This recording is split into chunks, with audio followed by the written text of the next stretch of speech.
In South Korea, being a good student is very important. Parents often put pressure on their children so that they study harder and get good grades. Students often pay for private tutors after school, while others even return to school in the evenings for extra lessons. This has become quite a serious problem there because students often fall asleep in class after not getting enough rest the night before. In some areas it has even been banned from studying after 10 p.m. One night, a Korean girl named Sunhae was still at school.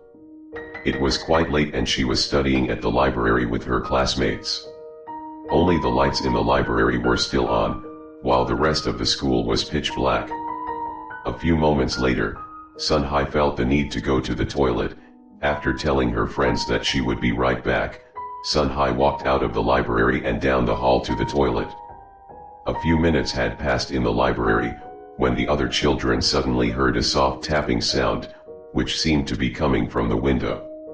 When they turned to look at him, they saw a thin, pale woman standing outside, her face pressed against the window pane and her eyes tightly shut. His long, curved finger was tapping on the window. They wondered what she was doing out there last night. A moment later, the woman opened her eyes and the students were shocked to death. She had no eyes, there were only two dark and deep holes where the eyes should be. She raised her hand and hit the window glass until it shattered. Suddenly all the lights went out. In the school bathroom, everything went dark when Sunhae was about to wash her hands. It was so quiet, she couldn't hear the screams coming from the library. Sunhae didn't know all the chaos and carnage that was happening a few rooms from where she was.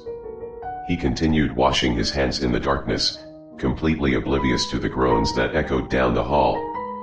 When he had finished, the school suddenly returned to silence as before.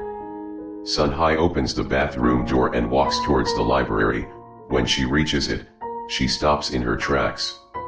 The bodies of his friends were strewn around the library, some of them lying on the floor, while others were wedged between tables and bookshelves. Sunhae was so scared, she didn't understand what had just happened. It's like mass murder. It was then, he heard the sound of footsteps coming towards him. Sunhae is a smart and quick-thinking girl. She immediately lays down next to one of her dead friends, and remains silent. She heard something tiptoe inside. Sunhae closed her eyes and pretended to be dead. He trembled when he heard the things in the library thrown to and fro. Sunhae remained motionless and tried not to make a sound. He could hear something whispering. 1, 2, 1, 2. 1, 2.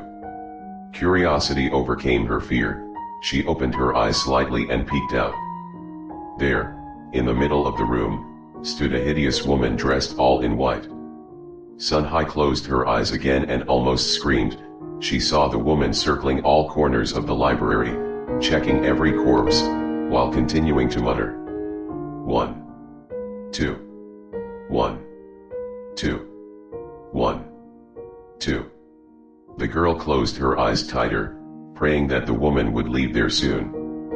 1, 2, 1, 2, 1, 2. The hideous woman had been moving from one corpse to another, closer and closer.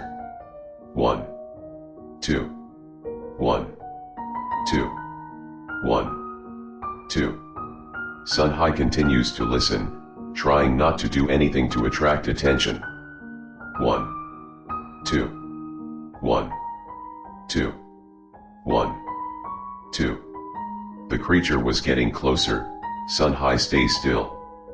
1, 2, 1, 2, 1, 2. The woman has now walked towards Sunhae. Sunhae held her breath. Suddenly, the count stopped. Sunhae can't hear anything, but is still too scared to move. There was no sound at all. The library was completely silent. After a few minutes, Sunhae was finally convinced that the woman had left. He opened his eyes slowly. The woman ducked in front of Sunhae, looking him in the eye. His long, thin finger pointed right at the Sunhae's deathly pale face. 1, 2, 2. The woman hissed while gouging Sun Hai's eyeballs.